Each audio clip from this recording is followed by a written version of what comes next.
Okay, well, I am going to get started. Once again, thank you everyone for coming here and joining us for our first Wellness Wednesday. On behalf of UCI chapters and the Alumni Association, we welcome you to Anteater Wellness. Tonight we have two distinguished speakers from our School of Medicine, and we have triple alumnus, Dr. Rimal Bera. He's a clinical professor of psychiatry at UCI. He has been a full-time faculty member at UCI since 1991. His primary specialty is adult psychiatry with focus on schizophrenia, bipolar disorder, depression, and memory disorders. And then we also have Dr. Momaya. He is a triple alumnus also of UCI. Do you know how you become a triple alumnus? That means you did undergrad, you did your medical education, and then both of you also did your residency, right? Yes. So pretty amazing. I think you bleed Anteater, right? We have separation anxiety. Dr. Momaya is a board-certified adult psychiatrist at the Amen Clinics of Orange County. He enjoys working with people with mood and anxiety disorders, ADHD, as well as spiritual, relationship, and self-esteem issues. So thank you so much, gentlemen, for being here. And guests, I just want to give you a little bit housekeeping with our webinar here. All guests are muted, and we won't be using the chat function that you might see in the lower bar of your Zoom webinar. However, we will have a Q&A opportunity after the panelist presentation. So put your questions into the Q&A box, and as time permits, the doctors here will be answering the questions as we have time as we go. So we are now ready for Dr. Bera to start our presentation. Thank you. All right. Thanks, Wendy. Thanks, Larry. I'm really excited to be here this evening. I appreciate the Alumni Association on short notice has been able to put together these Wednesday wellness programs, which I encourage all of you to try to fit into your schedules. We'll learn something different every Wednesday. Both of us being part of the Anteater family, I hope this evening brings some wellness to all of us at this wonderful institution that we've all graduated from, and many of us still, I'm sure, work at. Now, we are clearly at this word that's been overused, unprecedented times. We're experiencing things that we've never experienced before. We're trying to figure out, how to maintain hope, positive thinking. I think most of us have mastered the physical part, keeping our hands washed, social distancing, not touching our faces. Those were the recommendations really day one. And we're doing a good job throughout this country, certainly here in Orange County, California. We have appreciated that physical part of well-being. But what about the psychological part, the mental health part? That's clearly something that we are trying to figure out today. This evening, I'll share some thoughts and some concepts that I think can definitely help us. Dr. Momaya will certainly, I think, expand on these ideas and give some specific skills of what we can do. But there is a real worry today, as we try to figure out where this virus is going. Will it spike? Will it not? Might we have a mental health pandemic that follows it? That's a word that's been percolating. What's going to be the long-term sequelae to our well-being? Things are going to change, not just in the short term, but maybe indefinitely in how we do many, many things. So this viral pandemic transitioning into a mental health pandemic, it really behooves all of us to really begin to appreciate our mental health and what we can do, not just to take care of ourselves, but we have a responsibility to take care of the people around us. So those are some of the things that we're going to both work on. How can we impact the trajectory of our mental health as it moves forward? Now, every one of us is experiencing, some degree of anxiety, some fear, some stress. Nearly, 50% of us are worried that we potentially, may, contract the virus. Even more of us are worried that a family member or loved one. So anxiety, worry, is widespread. You're rarely going to run into somebody that says, I have no worries about this. And, there's going to be different degrees. Now, it's coming from many, many, areas. I think the basis of why we're having anxiety, fear, stress is uncertainty. As I mentioned, uncertainty of the virus. Will it come back again? Is developing a vaccine the end of our worries of COVID-19? In all likelihood, probably not. The economic uncertainties we're all facing.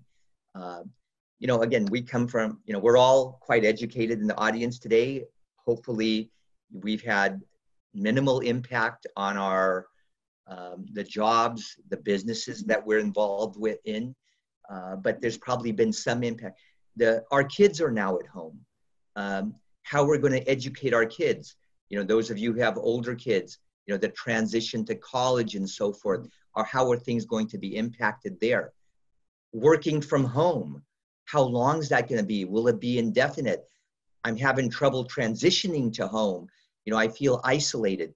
There is so much uncertainty in really every feature of our life.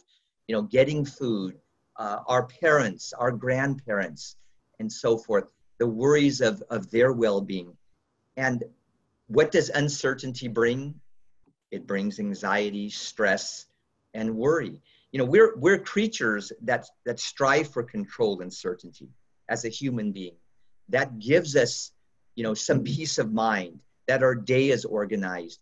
What we anticipate will happen if we put in, an effort or a work or time, that we have some control over what might happen. Well, today that we've lost some of that control. So, and when we lose control, what often happens, it can negatively impact our psychological, our physical well-being. When we're in a long-term period of uncertainty, which is beginning to emerge, every day we look at the news. Should we open up some of the economy? Should some businesses open? No, they should stay closed.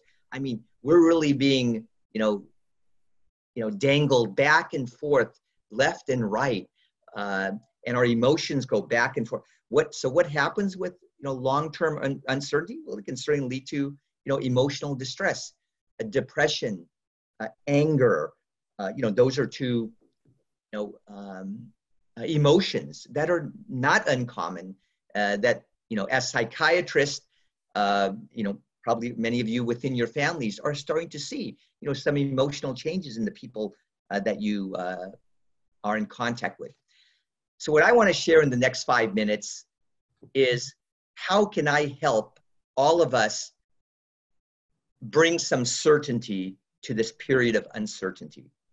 And I think there are two concepts that I want to share that every one of us, myself, Dr. Momaya, Wendy, all of the audience, that I think we can incorporate into our lives starting tonight, that will begin to bring some certainty. And this would be something if I was sitting in front of the Dalai Lama, Mahatma Gandhi, Mother Teresa, who we feel are the most grounded, the least worried people. I think these two suggestions, they would say they're right on, and I want to incorporate them in my life also. And what are these two things that I think can have a fairly immediate impact on anxiety, stress, and worry? it's altruism, and being connected to others. And I'm going to discuss how we can begin to do that, really immediately. And if we practice that every day, we will see within 5 to 7 days, it starts to become a little bit natural. But more importantly, the people around us will start to notice something. And as I said earlier, we do have a responsibility beyond just ourselves. It's to take care of others. But we have to take care of ourselves first before we take care of our spouse, our children, our parents, our coworkers, our neighbors. Very much like you hear when you board a plane, what does the flight attendant say? Put the oxygen mask on yourself first before you put it on your children. And that clearly applies today, as we look at, these two features I'm going to talk about that will, and I want to use a strong word, guarantee that anxiety, stress, and worry will come down. Now, all of us, must also appreciate, we have a pre-existing personality. Whenever a trauma occurs, a social situation that just, flips our life sometimes upside down, such as what we're in today, we're not going to immediately change as a person, suddenly become a yoga master, a meditation guru, start to, train for marathons. If you're a worrier, a type A personality, which I am, many of us, in this room probably have those, well, those traits are going to continue. I mean, so respect and appreciate who you've been. On the flip side, if you were the most laid back person, nothing disturbs you, you can just brush it off your shoulder, the likelihood you may have less disturbance. The impact of, where we are today may not be as disturbing. So, appreciate who you've been, embrace that, and that's going to have an impact on how you move forward. So don't beat yourself. If you're still getting frustrated, your sleep pattern is still a little bit disturbed, eating habits not ideal, you're not exercising as much, well, it's probably qualities you had before. Now, in stressful times, we have to resist becoming self-centered, which is a common kind of phenomenon. When we're under a lot of stress, there's a lot of worry, our life not quite as well controlled as we'd like, we often become self-focused and self-centered. We must, and these two skills I'm going to discuss, altruism and connection to others, will lead to the opposite. We do not want to fall into that trap of becoming self-focused and self-centered. So let me talk a little bit about altruism. As I was thinking about what I wanted to discuss about altruism, yes, we have the extremes. The person that gives up their whole life and devotes it to the underserved.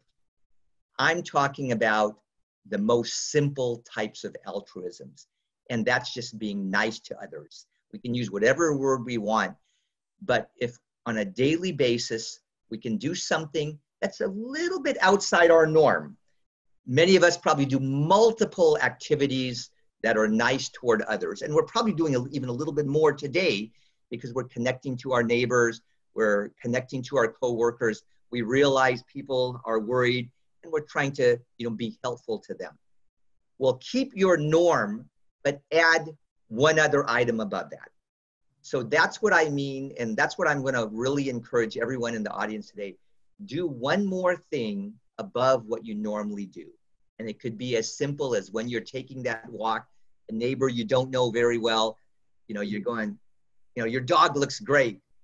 How's this coronavirus been for your dog as you're walking in the neighborhood?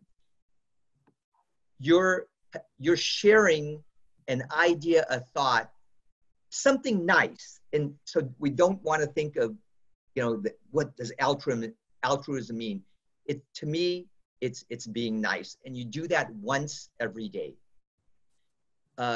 And as I'm going to share in a moment, that's going to become somewhat of a habit by the 5th to 7th day. And do not worry if you have to force it, very much like many of you probably do with your exercise routine. Oh, I didn't get in my 20 push-ups. Let me do it right now. Well, you may have to force it. It's like 8 o'clock at night. You're at home with your spouse. You got to do something nice. So do not worry that it's not natural. And it's not going to be natural. It's not natural for me. I've just started doing this the last 7-10 days. So I'm not a master, but I'll recall, okay, I left work today. I wish the receptionist there, you guys have a great afternoon today. It's really sunny, and enjoy. That was my thing of being nice. So I can like check off, I did my activity today. I do feel it's becoming a little bit more norm. I feel I'm a little bit more relaxed at home. My day just seems not as disturbed or cloudy as it was, 4 weeks ago when, I was watching the news and I was all these other, now that interpersonal connection piece, really, I think the two items I mentioned really go hand in hand, but that can be something, we're all, that can happen with your kids, with your spouse, with your sibling, just expanding beyond that normal discussion. Add a second layer on top of that. So a nice meal has been cooked. You're probably gonna say, oh, that really tasted nice. Say, the nice thing, that interpersonal connection addition to that, as you're talking about dinner or whatever, is what'd you think of that recipe? I mean, what made you decide to put it together like that? That's something that's not your norm. You're connected, but you've done something a tad beyond. The same thing certainly happens, as you're walking in the neighborhood or you're at work. That connection of, thanking somebody, appreciating what they've done. Oh, that was a really nice gesture. Something that you would maybe not typically do in your busy day, but 10 seconds, just make that happen. Now, what you'll notice, and certainly your people closest to you, your immediate family, they'll start to see by 5-7 days, dad's a little, he just seems a little bit more calm. He's saying it will start to rub off, and the people around you will become, it'll start to incorporate, positive things, positive, connections will start to take place. The things that we all know and we've all, been bombarded with the last 4 weeks: exercise, good sleep hygiene, healthy eating, maybe look at meditation, yoga, deep breaths, moderate alcohol, avoid media overexposure. These two activities that you introduce, I believe you will start to get more out of all of those things. The walk will become more, enjoyable. Your exercise, your running, your push-ups, your sit-ups will be less of a burden. Eating well will start to come more naturally. The book that we're all familiar with, the chicken soup for the soul. The very first chapter he wrote was, if you do a nice thing towards somebody else and connect to somebody, as I mentioned, by the 7th day, it becomes more routine. And the people around you start to incorporate those same kinds of gestures of goodwill. So one item every day of altruism, and don't overthink it. Be nice, do something that might be, push your boundaries a little bit, beyond the norm of what you would do. Say, connect, and it could be, a text to a friend like, hope you're all well, they've been thinking about you.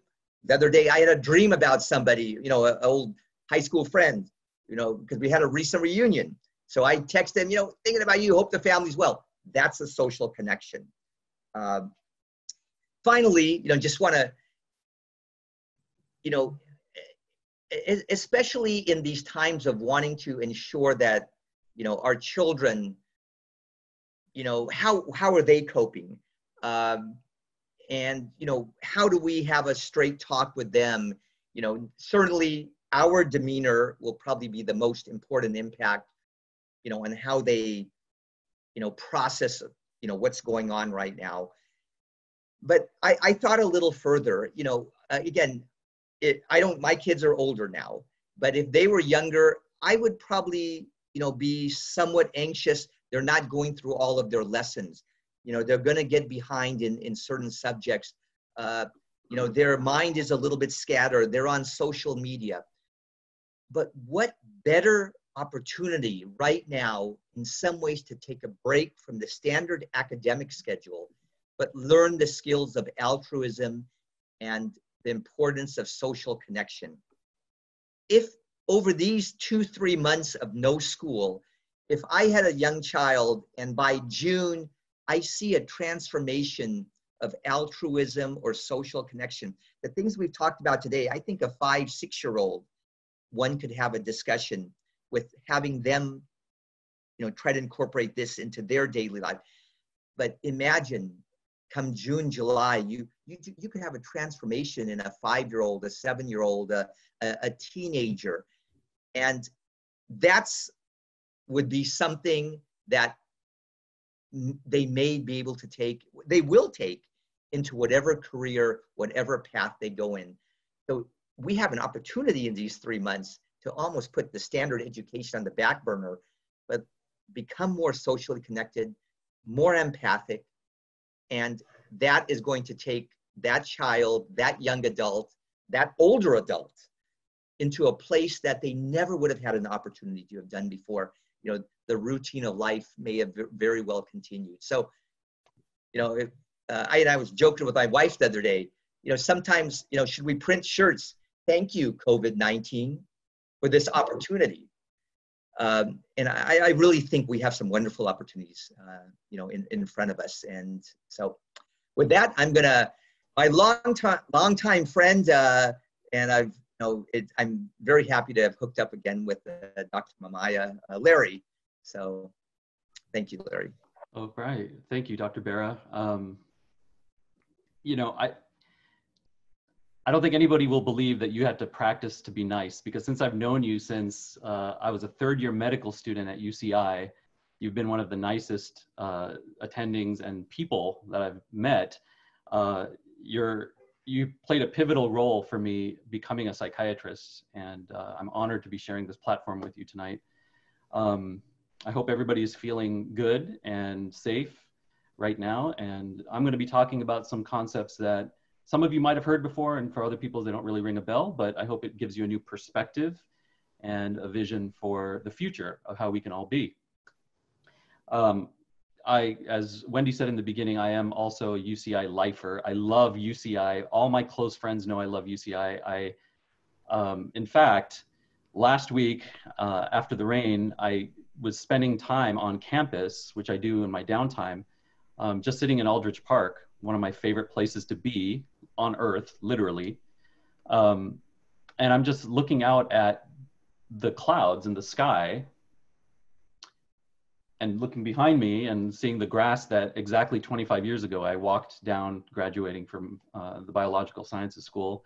And 20 years ago, I walked down that same grass graduating from the medical school. And in front of me, I'm looking at these beautiful white puffy clouds in the sky, and these clouds bringing a sense of peace. And I'm just sitting and watching them, beautiful, peaceful. And then right behind them, I'm seeing these dark gray, daunting looking clouds following. And it dawned on me that what that represents is essentially our thoughts. That when we have peaceful thoughts, beautiful thoughts, we can watch them go by. We don't really even pay that much attention to them. But what happens is when we have the dark thoughts, the thoughts that are stressful, those are the ones we identify with, and those are the ones that cause mental storms in the sky of our consciousness, is where those thoughts pass. As Dr. Bera said, there's real problems right now. People are getting sick, people are dying, people are having financial difficulties, and some people financial ruin. And so there are real world problems out there. And the techniques that Dr. Bera talked about can be done by all of us. I'm focused today on mind-derived problems, not the real world problems that we all have to deal with and that cause stress for all of us. And they're terrible when they're happening.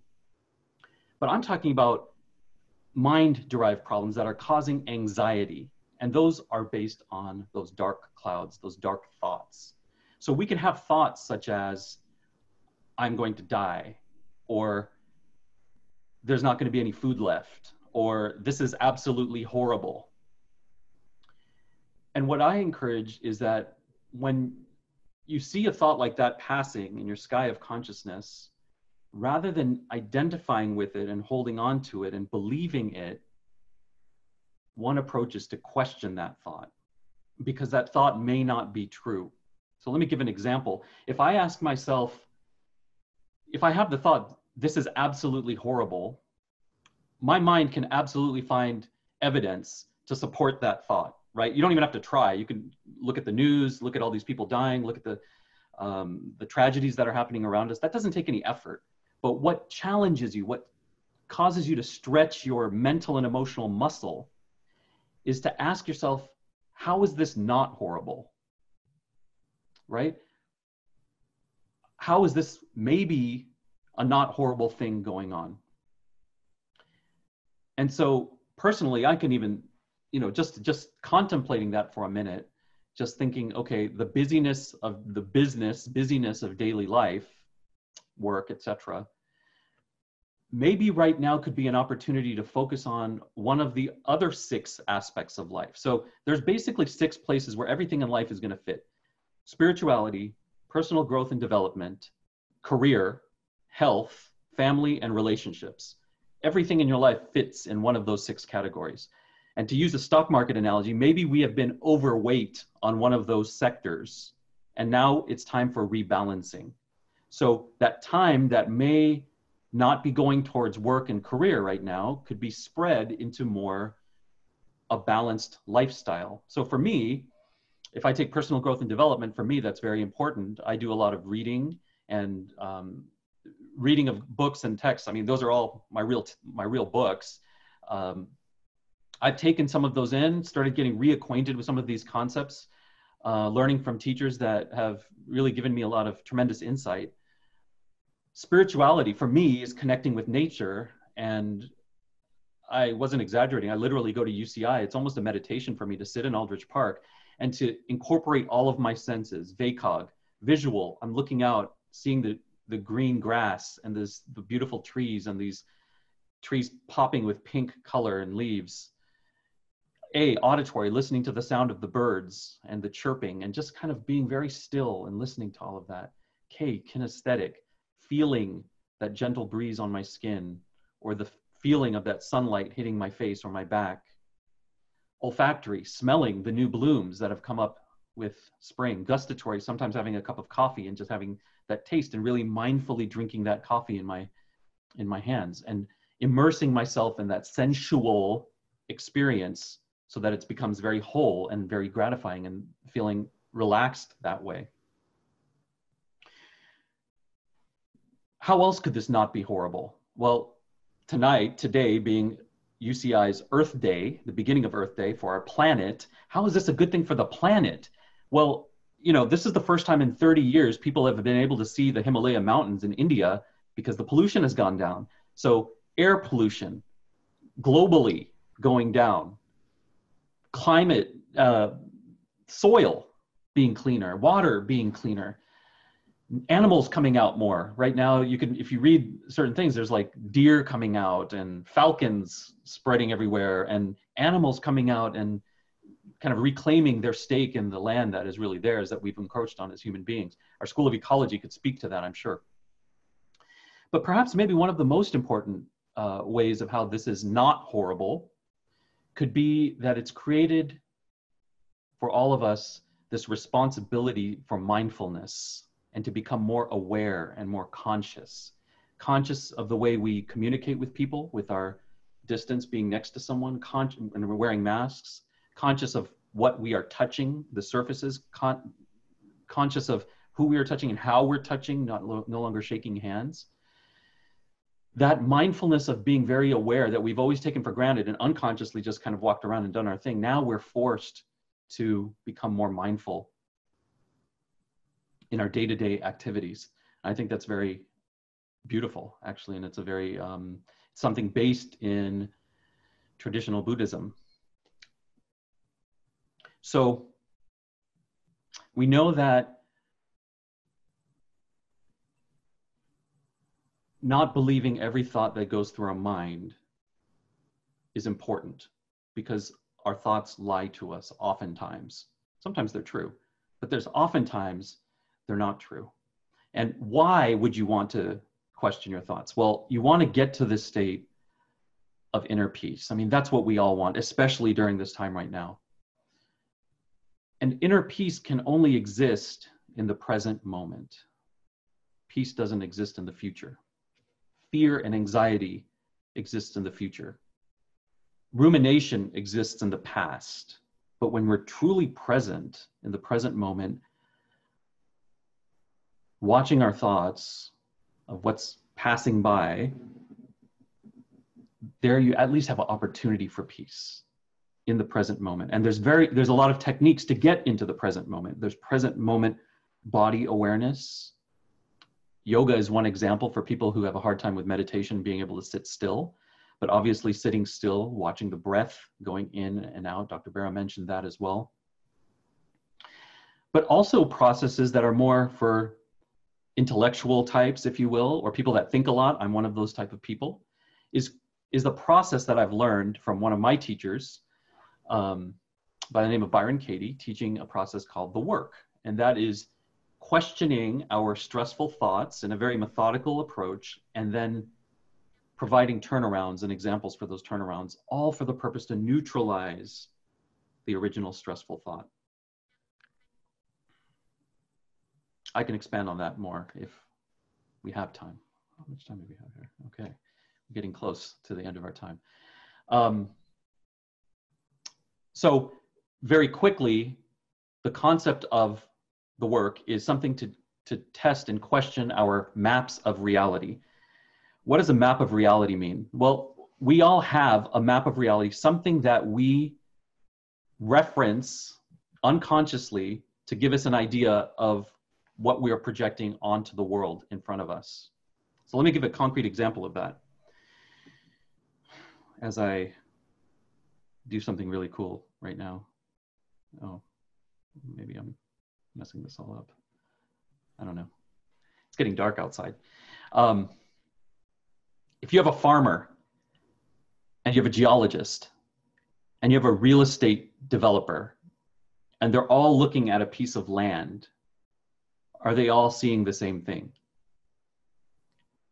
Of course, the answer is no, right? The farmer is looking at that land, thinking of how he can build his crops and what's the consistency of the soil for the crops. The geologist is looking at the land because she wants to study geology of the earth, and the real estate developer is looking at that as an opportunity to build a condo complex and make money out of it. Now, are they all looking at something different? Well, no, they're looking at the same thing, but what they're doing is they're perceiving something different and therefore projecting onto that land what their perceptions are. So it has nothing to do with the land. It has to do what we are perceiving and thinking and believing about reality that makes it or breaks it for us. That creates stress versus makes it an opportunity, makes something where you can find something good out of. So I said a lot, and I think we can open up our floor to questions. I think that we've had some questions asked, and Dr. Bera can feel free to chime in. So I'm scrolling through these questions here, and I see one for Dr. Bera directly. And I hope that was helpful, by the way, or it sparked something that gives you a different perspective and makes you think of something in a different way. Here's a question. Dr. Bera, how are you certain that the two ideas you shared will definitely decrease our stress and worries? I'll let you answer that. Yeah. there have been a lot of studies, looking at, physical well-being, our immune system response to stress, comparing those who have a more negative kind of response, i.e. they're, having immune dysregulation, versus individuals who have an appropriate and normal response physiologically, heart rate, respiratory rate. And what they've looked at, people that are more on the patient connected, people that may be more outgoing, more what I was referred to a little earlier, like nice, altruistic, that reach out to others. And that's clearly been shown from a health perspective, that the individual that's socially connected is both physically and psychologically more healthy. We now know lots of data looking at cognition. One of the factors that is keeping cognition more intact are those individuals that are more socially connected. There's also been some more recent, how do we incorporate that? How do we make that part of our lives? These seem to be also two skills that are very easy to learn. When they've looked at children, they've looked at, young adults, that activity easily can become replicated and incorporated into your natural, day-to-day existence.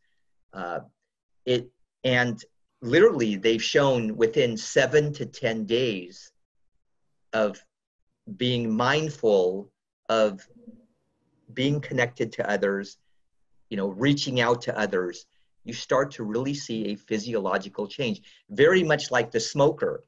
By the 7th day of not smoking, you see lung function improve. Your alveoli and cilia are excreting, bacteria. And the mind is the same kind of organ. Within 5 to 7 days, you really have a pretty remarkable transformation. It doesn't mean you may still fall back, just like the smoker may, relapse, but you catch yourself again, and then, you move forward with that kind of skill. So it's really been seen, physiologically and psychologically, from, for, many, many years through, good scientific, rigorous studies. All right, Larry, let me ask you a question here that, I'm going to be very curious to, hear your thoughts. I prefer not to take prescription medications.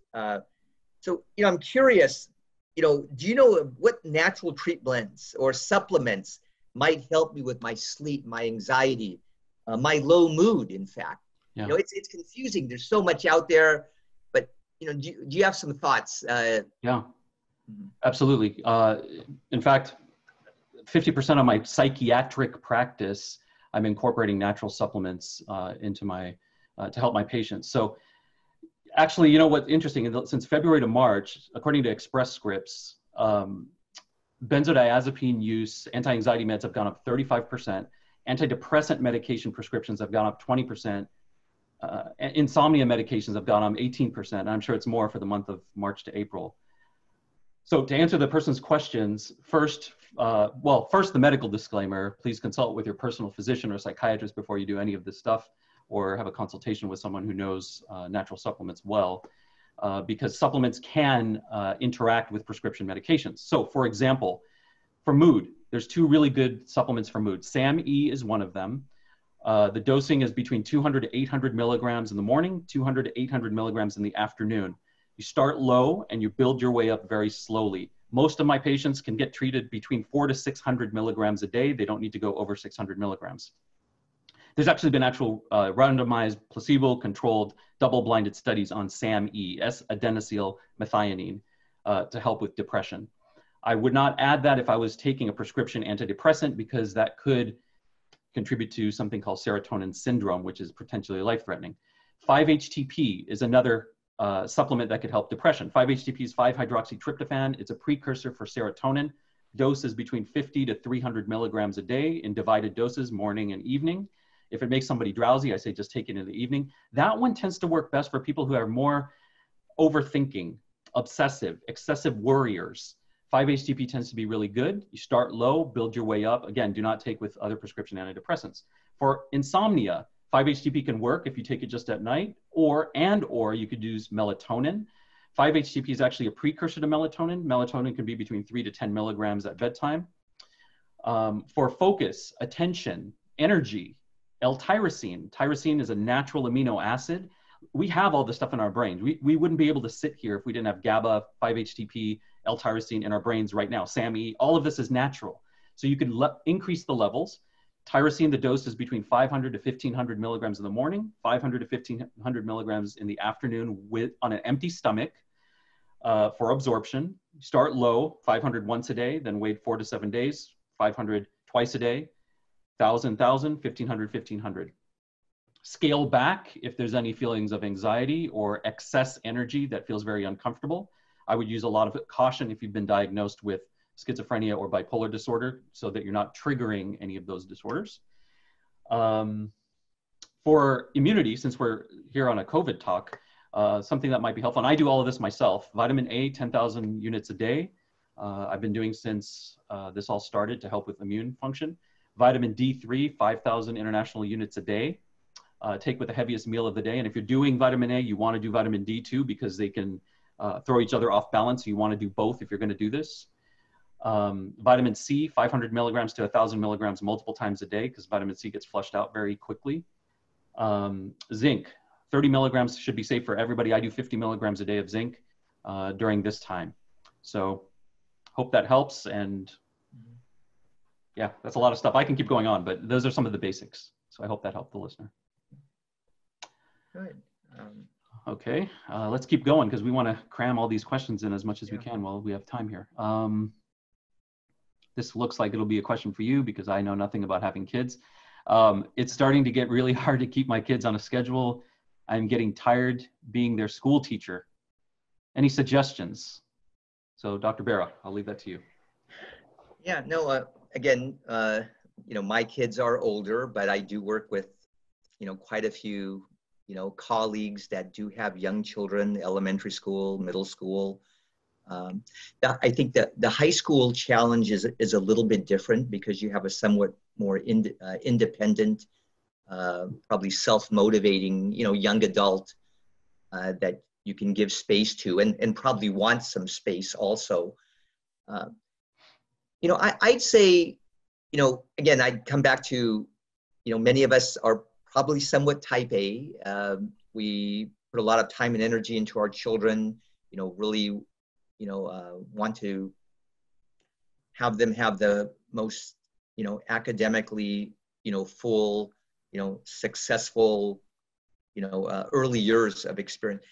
I think now is a time to maybe loosen the reins a little bit, where the standard schedule of maybe 8 to 2:30 of, social studies, math and all, giving it a little bit of freedom and flexibility, playing in the middle of the day, time maybe, on some social media or video, playing, talking with friends, going to the ice cream at lunch. I think, our kids are, they're very perceptive, even though we're having frank discussions and ourselves trying to be somewhat calm, having some routine, there's got to be flexibility. An opportunity that they can join in the cooking, making puzzles, doing something that you may not have regularly done in your busy day, in your career, and your kids' regular busy day, coming home, and then all these social activities that they're no longer able to do. Sports, maybe piano lessons, swimming. that these are times that have to be filled. But let your children have some free time there. Maybe the strictness of the hour to sleep, you know, at night, maybe watching a video or a movie. You know, they're going to be fine as they get through this. You're all going to be wonderful, you know, role models.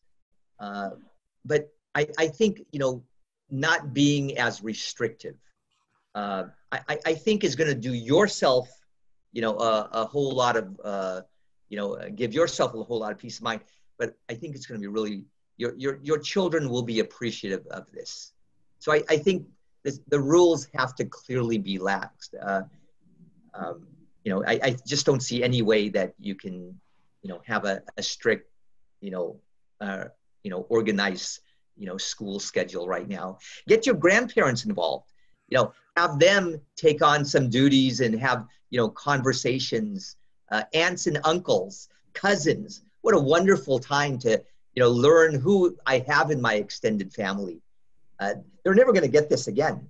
So, you know, take advantage. 3 months means nothing in the big picture of well-being. Yep.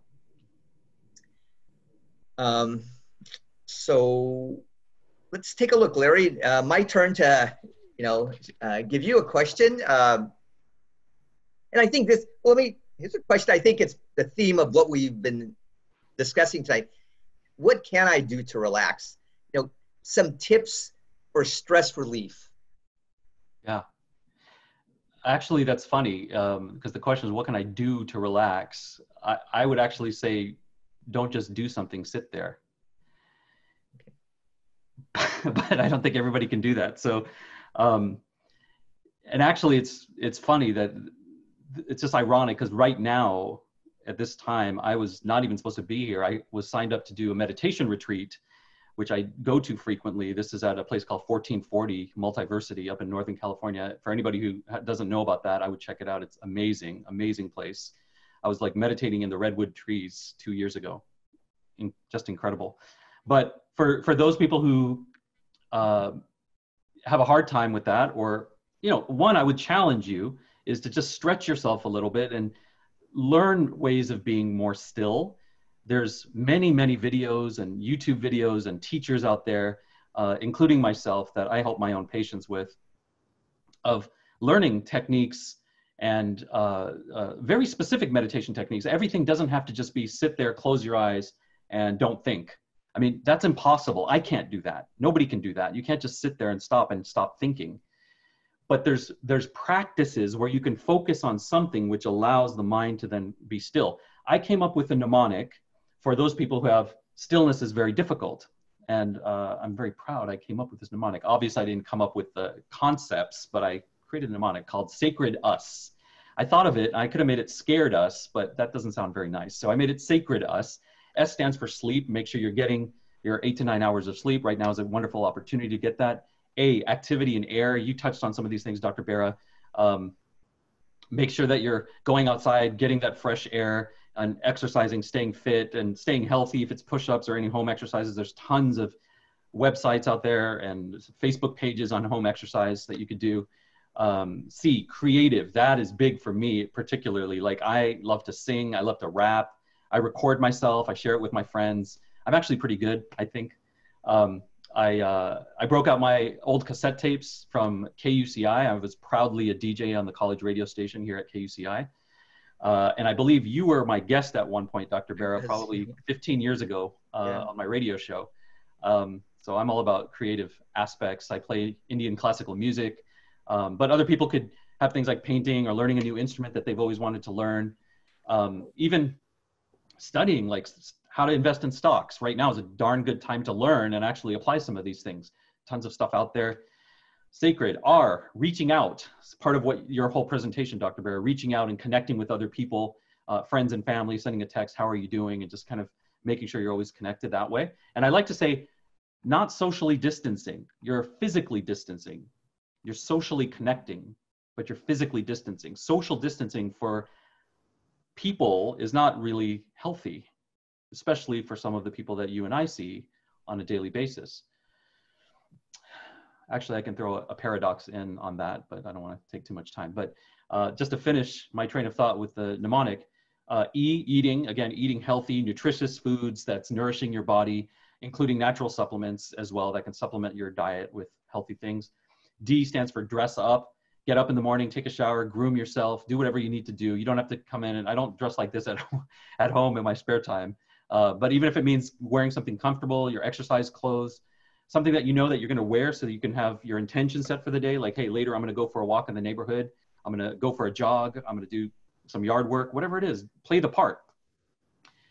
Us, US, you stands for unplug. Turn off that TV, turn off the social media to an extent. You want to stay informed of what's going on, but too much of sitting there listening to this stuff on a never-ending news cycle will breed feelings of fear and anxiety and stress and worry, because media pervades in your unconscious. That's what it's really meant to do.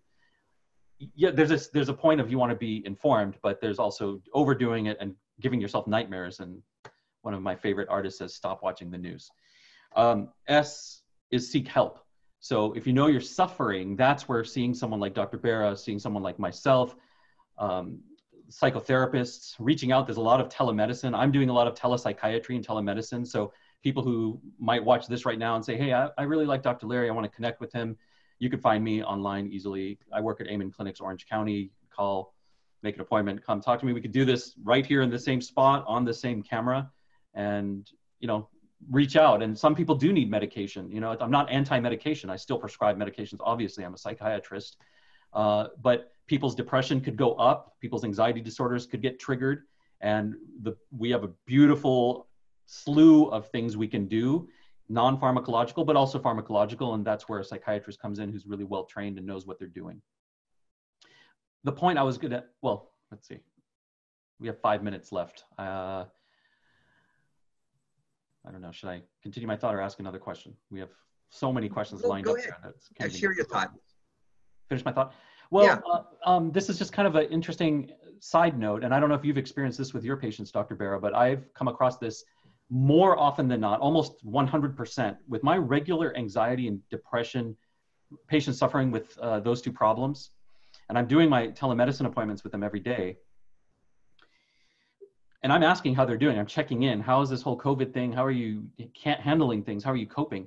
The interesting thing is almost always, there's only been one person out of about 100 who's told me I'm actually doing good or I'm doing better. And it's a little counterintuitive. You started going, well, that's kind of weird. I would have expected their depression was worse or their anxiety disorder was worse. And it's actually better. And it's the quote unquote healthy, normal people, and I put that in quotes because whatever that's supposed to mean, they're the ones that are actually doing worse right now, is what I found. Some of my friends who are used to going to sporting events and concerts and whatnot, they're going crazy in their house, not being able to cope really well after a certain point. Okay, it went on for 1 week, but going after that is just really making them stir crazy. My theory on that is because a lot of people have suffered already and they've gone through a lot of emotional pain, and now this feels like it's nothing. It feels like I've dealt with the big stuff. I've dealt with the hard stuff. This is actually not a big deal. And a lot of them are introverts. So actually being at home and being away from everyone is actually quite easy. If anything, it's welcoming.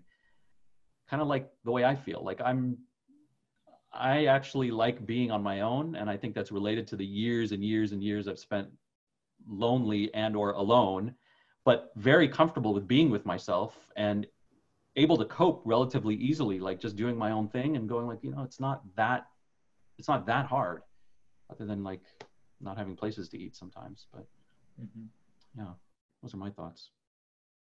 You know, I think I would just conclude with, I have been very impressed by the resiliency in the people I've worked with, that they're really very appreciative of the relationship that they've had with me over the years. And I never really was able to appreciate that. And it's, you know, I'm finding myself, again, coming back to those two items of being nice and all, and I'm sharing that. I'm really appreciative of what they've conveyed about the work we do. Yes. And, you know, I often am sharing, you know, we are all on the front line. So it's not a term limited to the people working in the emergency room that are in direct contact with people who have the coronavirus. Every one of us on this planet is on the front line. And that's become a standard part of what I'm conveying back to my patients, that, you know, we all have a responsibility, regardless of the severity of your illness. You know, we can all reach out. And I'm seeing a lot more connections of, you know, patients with schizophrenia, you know, with their families. They're ensuring that their families are taken. So, you know, we're resilient, and, you know, we've heard from really day one, we will get through this. Yes. We really, you know, have a wonderful opportunity. You know, the skills and the, you know, the new ways of looking at the world. You know, if we can't develop empathy through what we've just been through, you know, I feel there's nothing that's going to bring empathy to all of us. Yeah, good point. Well, thank you, gentlemen. And look at you, you're fabulous. It's 8 o'clock. As we promised, it would be an hour-long program.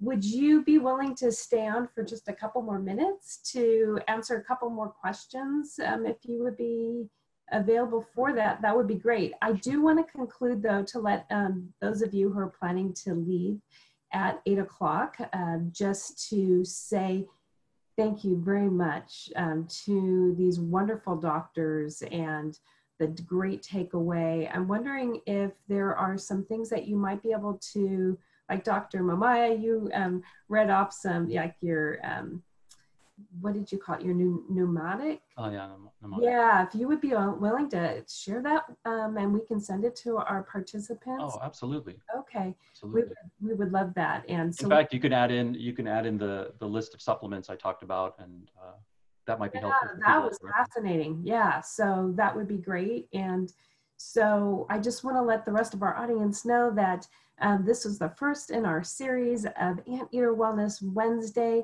And we will be having next week, 7 o'clock, same time. Oh, there we go. We're going to be doing yoga.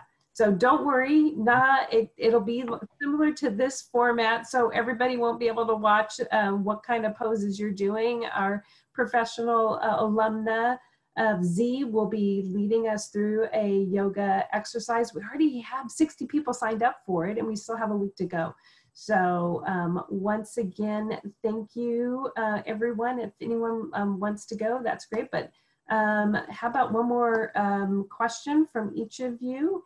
And I think you can see there in the chat, or excuse me, in the Q&A, and you can each choose one. Dr. Bera, why don't you? Okay, let me, let's take a look here. Oh, here's a question, Larry, right up your alley. What role might music play in managing stress? A tremendous role. I mean, most people love music, you know, and it's not confined to just one type of music. I listen to many different types of music, but I'm very specific on the music I like. I don't love everything.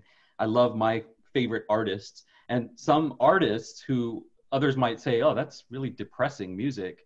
I actually listen to it and I feel really positive with it, and I feel really uplifted listening to some of this music. Music has a way of touching us, and it's very primal. I mean, from tribes, from every continent, music at some point was done with hitting a drum, you know, with just a stick or something, creating beats. Beats create synchronicity in our brains, and our neurons start firing in a certain kind of a rhythm.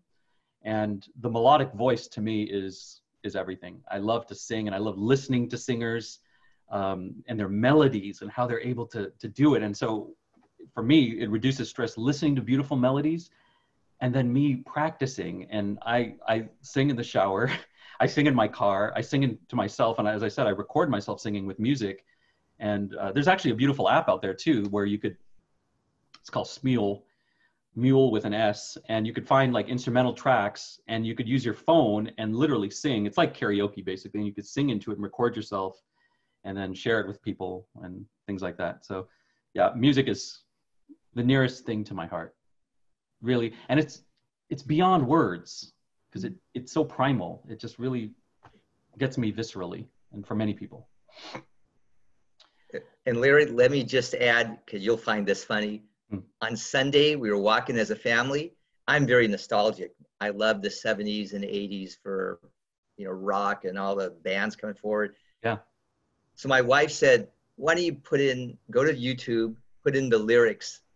I was singing the Beatles for about 40 minutes. Wow. With the lyrics. It was so, and I ended with Hare Krishna, George Harrison's.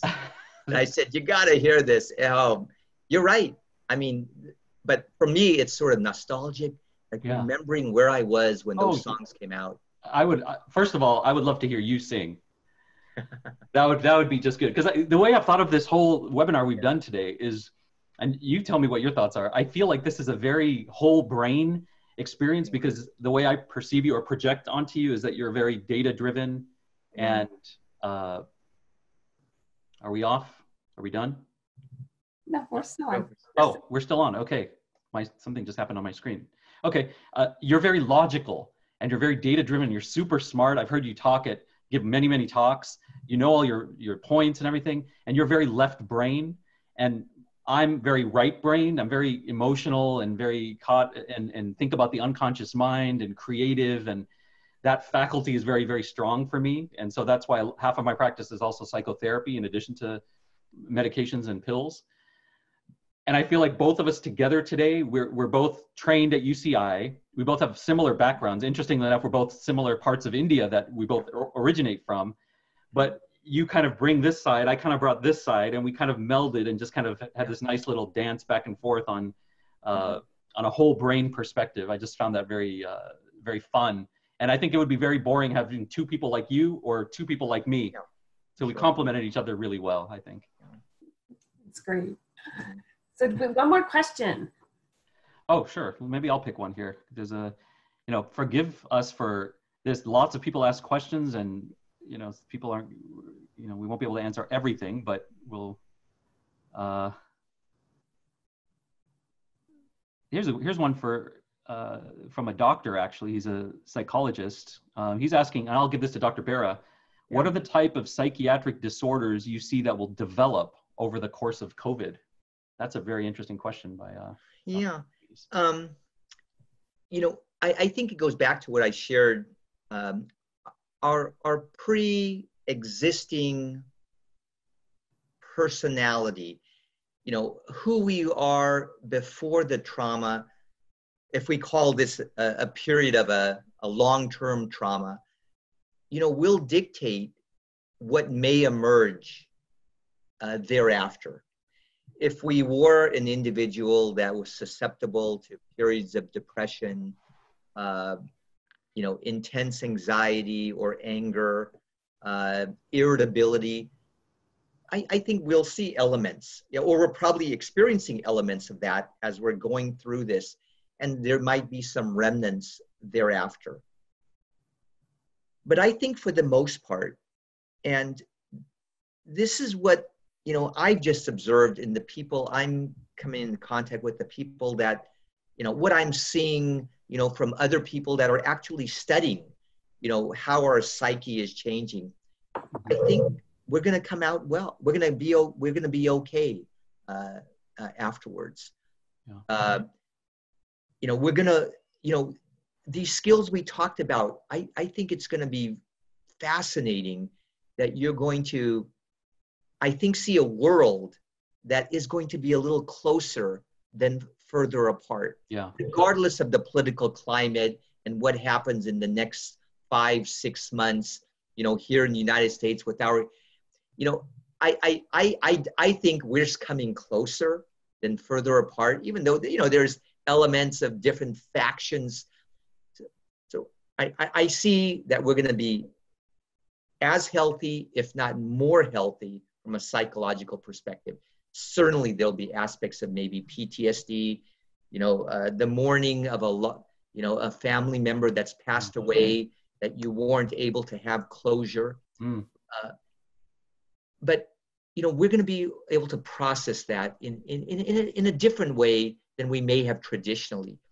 I do worry about our younger population, let's say 35 and younger.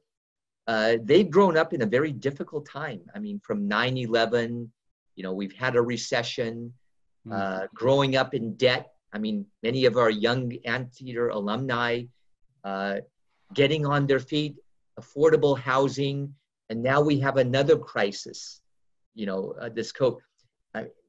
I clearly see some of the younger population, a trust in our institutions. You know, that foundation is somewhat cracked. So, you know, we